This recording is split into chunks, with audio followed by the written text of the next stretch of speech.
Hi viewers, welcome back to our channel. ఈ రోజు మన ఛానల్లో పిఎఫ్ ఆఫీస్ నుంచి అయితే భారీ నోటిఫికేషన్ అనేది ఒకటి రిలీజ్ అయింది. సో దీనికి కూడా శాలరీస్ మనం చూసుకున్నట్లయితే 95,000 రూపీస్ శాలరీ ఉంది పర్ మంత్గా. అండ్ దానికోసం మీకు ఉండవలసిన క్వాలిఫికేషన్స్ ఏంటి, ఎలా అప్లై చేయాలి అండ్ ఆ డీటెయిల్స్ అన్ని మనం ఈ వీడియోలో చూద్దాం. అండ్ ఈ జాబ్స్ కోసం ఆంధ్ర అండ్ తెలంగాణ వాళ్ళు ఎవరైనా కూడా అప్లై చేసుకోవచ్చు. సో వీడియో లాస్ట్ వరకు అయితే చూసేయండి. అండ్ వీడియోలోకి వెళ్లే ముందు మన నుండి చిన్న రిక్వెస్ట్ అండి, చాలా మంది మన వీడియోస్ చూస్తున్నారు కానీ ఛానల్ని సబ్స్క్రైబ్ చేసుకోవట్లేదు. ప్లీజ్ వీడియోని చూసిన వెంటనే వీడియోకి ఒక లైక్ చేసి ఛానల్ అయితే సబ్స్క్రైబ్ చేసుకోండి, మాకు కొంచెం మోటివేషన్గా ఉంటుంది. సో ఇక ఎటువంటి లేట్ లేకుండా వీడియోలోకి వెళ్ళిపోదాం. సో ఇది వచ్చేసి ఈపీఎఫ్ఓ అంటే employees provident fund organisation. So ఇక్కడి నుంచి అయితే enforcement officer and account officer ఈ జాబ్స్కి గాను 230 వేకెన్సీస్ అయితే ఉన్నాయి అనేసి ఒక నోటిఫికేషన్ అనేది రిలీజ్ చేశారు. సో దీనికోసం మీకు ఈపీఎఫ్ఓ రిక్రూట్మెంట్ 2025లో enforcement officer and account officer పోస్టుల కోసం మొత్తం అయితే 156 వేకెన్సీస్ అయితే ఉన్నాయి. సో దీంట్లో ఏ కేటగిరీకి ఎన్ని వేకెన్సీస్ ఉన్నాయనేసి ఇప్పుడు మనం చూద్దాం. ఫస్ట్ వచ్చేసి జనరల్ కేటగిరీ అంటే అన్రిజర్వ్డ్ కేటగిరీకి 78 వేకెన్సీస్ అయితే ఉన్నాయి. అండ్ ఈడబ్ల్యూఎస్ వాళ్ళకి గాను 1 వేకెన్సీ ఉంది. అండ్ ఓబీసీ వాళ్ళకి గాను 42 వేకెన్సీస్ అయితే ఉన్నాయి. అండ్ ఎస్సీ కేటగిరీకి గాను 23 వేకెన్సీస్. అండ్ ఎస్టీ కేటగిరీకి గాను 12 వేకెన్సీస్. అండ్ పీడబ్ల్యూబీడీ అంటే person with bench mark disability వాళ్ళకి గాను 9 వేకెన్సీస్ అయితే ఉన్నాయి.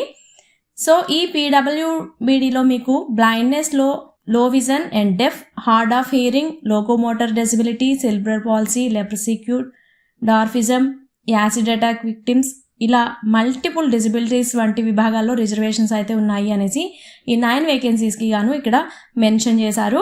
అండ్ ఇక్కడ దీనికోసం మీకు ఉండవలసిన క్వాలిఫికేషన్స్, ఈ జాబ్ కోసం అప్లై చేయడానికి మీకు ఉండవలసిన క్వాలిఫికేషన్స్ అండ్ ఏజ్ లిమిట్స్ కూడా చూద్దాం.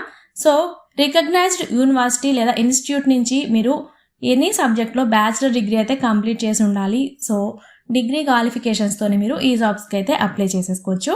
అండ్ ఏజ్ లిమిట్స్ చూసుకున్నట్లయితే జనరల్ అండ్ ఈడబ్ల్యూఎస్కి గాను 30 ఇయర్స్ ఉంది ఏజ్ లిమిట్. అండ్ ఓబీసీ వాళ్ళకి 33 ఇయర్స్. అండ్ ఎస్సీ ఎస్టీ వాళ్ళకి 35 ఇయర్స్. అండ్ పీడబ్ల్యూబీడీ వాళ్ళకి గాను 40 ఇయర్స్ ఏజ్ రిలాక్సేషన్ ఉంది. సో ఇక్కడ యూపీఎస్సీ వంటి వాళ్ళు ఒకసారి సవరించవచ్చు ఒకవేళ అభ్యర్థి ఏదైనా ఇతర విధాలుగా అర్హత కలిగి ఉంటే అనేసి కూడా మెన్షన్ చేశారు. అండ్ నెక్స్ట్ శాలరీస్ మనం చూసుకున్నట్లయితే 7th CPC ప్రకారం లెవెల్ 8 పే మ్యాట్రిక్స్లో ఉంది. సో దానికి గాను 95,000 పర్ మంత్ శాలరీగా ఉండొచ్చు. అండ్ ఇంకా ఎక్కువే కూడా వచ్చే ఛాన్సెస్ ఉన్నాయి అనేసి ఇక్కడ మెన్షన్ చేశారు. అండ్ మీరు ఈ జాబ్కి కానీ సెలెక్ట్ అయితే మీకున్న అక్కడ రెస్పాన్సిబిలిటీస్ ఏమి ఉంటాయి అంటే ఎన్ఫోర్స్మెంట్ ఆఫీసర్ అండ్ అకౌంట్ ఆఫీసర్లు enforcement, recovery, accounts, administration, cash, legal, finance and కంప్యూటర్కి సంబంధించిన వర్క్స్ అయితే చూసుకోవాల్సి ఉంటుంది. సో వీటిలో ఎంక్వైరీలు నిర్వహించడం అండ్ క్లెయిమ్లు settlement and general administration, cash book అనేది నిర్వహించడం అండ్ బ్యాంక్ స్టేట్మెంట్స్లో రీకాన్సిలేషన్ అండ్ MIS రిటర్న్స్ వంటివి కూడా మీకు ఇందులో ఒక రెస్పాన్సిబుల్ వర్క్స్ అనేది మీకు ఇక్కడ ఉంటాయి. నెక్స్ట్ వచ్చేసి అసిస్టెంట్ ప్రావిడెంట్ ఫండ్ కమిషనర్ పోస్టులు. దీనికోసం చూసుకున్నట్లయితే 74 వేకెన్సీస్ అయితే ఉన్నాయి. సో ఇక్కడ రిజర్వేషన్స్ చూసుకున్నట్లయితే జనరల్ కేటగిరీకి గాను 32 వేకెన్సీస్. అండ్ ఈడబ్ల్యూఎస్కి గాను 7 వేకెన్సీస్. అండ్ ఓబీసీకి గాను 28 వేకెన్సీస్. అండ్ ఎస్సీ కేటగిరీకి 7. అండ్ పీడబ్ల్యూబీడీ వాళ్ళకి 3 వేకెన్సీస్ అయితే ఉన్నాయి. సో ఇందాకైతే పీడబ్ల్యూబీడీలో ఏ కేటగిరీకి ఉన్నాయి రిజర్వేషన్స్ అన్నాం కదా, సో ఇక్కడ కూడా సేమ్ అప్లై అవుతున్నాయి.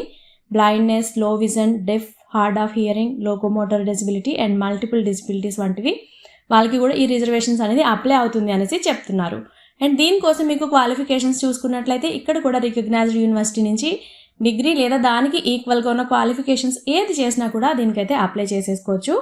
అండ్ వీళ్ళకి కంపెనీ లా, లేబర్ లాస్ లేదా పబ్లిక్ అడ్మినిస్ట్రేషన్లో కూడా డిప్లొమా కంప్లీట్ చేసిన వాళ్ళు కొంచెం ఎక్స్ట్రా ప్రిఫరెన్స్ ఇస్తామనేసి కూడా ఇక్కడ మెన్షన్ చేశారు. అండ్ దీనికోసం ఏజ్ లిమిట్స్ చూసుకున్నట్లయితే జనరల్ అండ్ ఈడబ్ల్యూఎస్కి గాను 35 ఇయర్స్ ఉంది. అండ్ ఓబీసీకి గాను 38 ఇయర్స్ అయితే ఉంది. అండ్ ఎస్సీ కేటగిరీ వాళ్ళకి 40 ఇయర్స్. అండ్ ఎస్టీ వాళ్ళకి 35 ఇయర్స్. అండ్ పీడబ్ల్యూబీడీ వాళ్ళకి గాను 45 ఇయర్స్ అనేది ఏజ్ లిమిట్స్గా ఇక్కడ మనకి చెప్తున్నారు. అండ్ దీనికోసం శాలరీస్ మనం చూసుకున్నట్లయితే ఇది కూడా 7th CPC ప్రకారం బట్ లెవెల్ 10 పే మ్యాట్రిక్స్లో అయితే మీకు శాలరీస్ అనేది అందుతాయి అనేసి చెప్తున్నారు. సో దీనికోసం మీకు రెస్పాన్సిబిలిటీస్ చూసుకున్నట్లయితే assistant provident fund commissioners enforcement and recovery, accounts, administration, cash, legal, finance and కంప్యూటర్కి సంబంధించిన వర్క్స్ అయితే మీరు చూసుకోవాల్సి ఉంటుంది. అండ్ వీటిలో కూడా ఎంక్వైరీలు, claim settlement and bank statement reconciliation వంటివి కూడా ఉంటాయి. సో అవి కూడా మీరు చూసుకోవాల్సి ఉంటుంది. అండ్ మీరు దీనికోసం ఎలా అప్లై చేసుకోవాలి అనుకుంటే ఇది ఆన్లైన్ అప్లికేషన్ మాత్రమే. సో అఫీషియల్ వెబ్సైట్ ఏదైతే ఉంటుందో ఈపీఎఫ్ఓ రిక్రూట్మెంట్ నుంచి, సో దాని నుంచి అయితే మీరు అప్లై చేసుకోవాల్సి ఉంటుంది. అండ్ ఆ లింక్ వచ్చేసి మన డిస్క్రిప్షన్లో కూడా ఉంటుంది, ఒకసారి చెక్ చేసుకోండి. అండ్ మీరు అప్లై చేసుకోవడానికి లాస్ట్ డేట్ చూసుకున్నట్లయితే August 18th, 2025 ఈ డేట్ లోపు అయితే మీరు అప్లికేషన్స్ అనేది సెండ్ చేయాల్సి ఉంటుంది. అండ్ టైం ఉంది అనేసి మీరు ఫర్లాంగ్ చేయొద్దు. వీడియో చూసిన వెంటనే అప్లై చేసుకోవడానికి అయితే ట్రై చేయండి, బికాజ్ వేకెన్సీస్ కూడా చాలా ఎక్కువే ఉన్నాయి. అండ్ నెక్స్ట్ అప్లికేషన్ ఫీజు చూసుకున్నట్లయితే 1 పోస్ట్కి వచ్చేసి 25 రూపీస్ అండ్ 2 పోస్టులకి అప్లై చేసుకుంటే 50 రూపీస్ ఉంటుంది. And SC, ST, PWBD and ఉమెన్స్కి ఎటువంటి అప్లికేషన్ ఫీజు కూడా లేదు. And OBC, EWS and unreserved వాళ్ళకి ఓన్లీ అది కూడా మెన్స్కి మాత్రమే అప్లికేషన్ ఫీజు ఉంటుంది, అది కూడా చాలా తక్కువ. 1 పోస్ట్కి వచ్చేసి 25 రూపీస్ అండ్ 2 పోస్టులకి అప్లై చేసుకుంటే 50 రూపీస్ మాత్రమే. సో మీరు దీనికోసం అప్లై చేయడానికి మీకు ఉండవలసిన డాక్యుమెంట్స్ ఏంటి అంటే 10th లేదా దానికి సమానమైన క్వాలిఫికేషన్ సర్టిఫికేట్, బికాజ్ అది మీ బర్త్ కన్ఫర్మేషన్ కోసం. అండ్ డిగ్రీ ఆ diploma certificates and mark sheets కూడా ఉండాలి.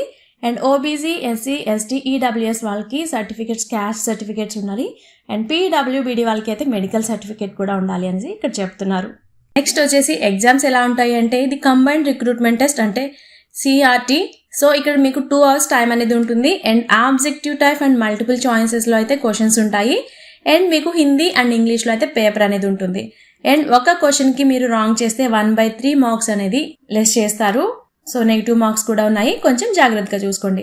అండ్ మీరు దీనికోసం సిలబస్ చూసుకున్నట్లయితే general English and social and మీ భారత ఆర్థిక వ్యవస్థలో అభివృద్ధి సమస్యలు అండ్ ప్రస్తుత ట్రెండ్ అండ్ గవర్నెన్స్ అండ్ భారత రాజ్యాంగం గురించి and general science and computer application basics knowledge ఉండాలి.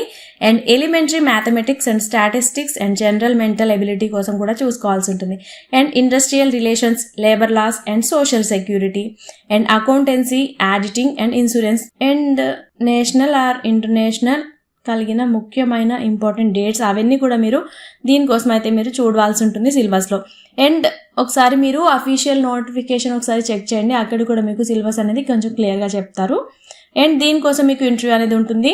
CRTలో క్వాలిఫై అయిన వాళ్ళని అయితే ఇంటర్వ్యూకి పిలుస్తారు. సో మీరు CRT అండ్ ఇంటర్వ్యూ మార్క్స్ని చూసుకుని అయితే మీకు ఈ జాబ్ అనేది కన్ఫర్మ్ అవుతుంది. అండ్ జనరల్ అండ్ EWS వాళ్ళకి కానీ 50% అండ్ 50 కంటే ఎక్కువ మార్క్స్ వచ్చిన వాళ్ళని, అండ్ OBC వాళ్ళకి అయితే 45 మార్క్స్ కన్నా ఎక్కువ వచ్చిన వాళ్ళని, అండ్ SC, ST వాళ్ళని 40 మార్క్స్ కన్నా ఎక్కువ వచ్చిన వాళ్ళని అయితే ఇక్కడ ఈ ఇంటర్వ్యూకి అయితే పిలవడం జరుగుతుంది.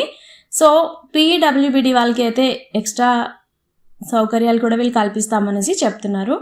అండ్ ప్రొబేషన్ అనేది 2 years ఉంటుంది. అండ్ పోస్టింగ్ అనేది ఎవరైతే క్వాలిఫై అవుతారో వాళ్ళు ఇండియాలో ఎక్కడైనా పోస్టింగ్ అయితే చేసే అవకాశం ఉంటుంది. అండ్ మీకు ఎటువంటి డౌట్స్ అని ఉంటే ఈ అప్లై చేసుకోవడంలో వాళ్ళైతే ఒక నెంబర్ అయితే ఇచ్చారు, అది మనం ఇప్పుడు చెప్తున్నాను, 01124041001. ఈ నెంబర్కి అయితే మీరు కాల్ చేయొచ్చు. సో మీరు ఈ నెంబర్కి కాల్ చేసి మీకు ఎటువంటి డౌట్స్ ఉన్నా కూడా క్లారిఫై చేసుకోవచ్చు. అండ్ మీకు ఎగ్జామ్ హాల్లో mobile phones and electronic gadgets కూడా ఏం తీసుకెళ్ళినవారు, కొంచెం జాగ్రత్తగా అవైతే ముందే అవాయిడ్ చేసుకోండి. అండ్ మీరు ఈ జాబ్కి అప్లై చేసుకోవడానికి మా దగ్గర ఎలిజిబిలిటీ ఉంది అనుకుంటే డెఫినెట్లీ అయితే అప్లై చేసేసుకోండి. నిజంగా ఒక గుడ్ ఛాన్స్ అనే చెప్పచ్చు. సో ఒకసారి కానీ మీరు క్వాలిఫై అయ్యారు అంటే మీ లైఫే మారిపోతుంది. అండ్ మీ ఫ్రెండ్స్లో కూడా ఎవరైనా ఈ జాబ్స్ కోసం, ఇలాంటి జాబ్స్ కోసం వెయిట్ చేస్తున్నట్లయితే వాళ్ళకి కూడా ఈ వీడియోని షేర్ చేయండి. అండ్ ఇలాంటి మంచి మంచి జాబ్ అప్డేట్స్ కోసం మన ఛానల్ని సబ్స్క్రైబ్ చేసుకోండి. Thanks for watching.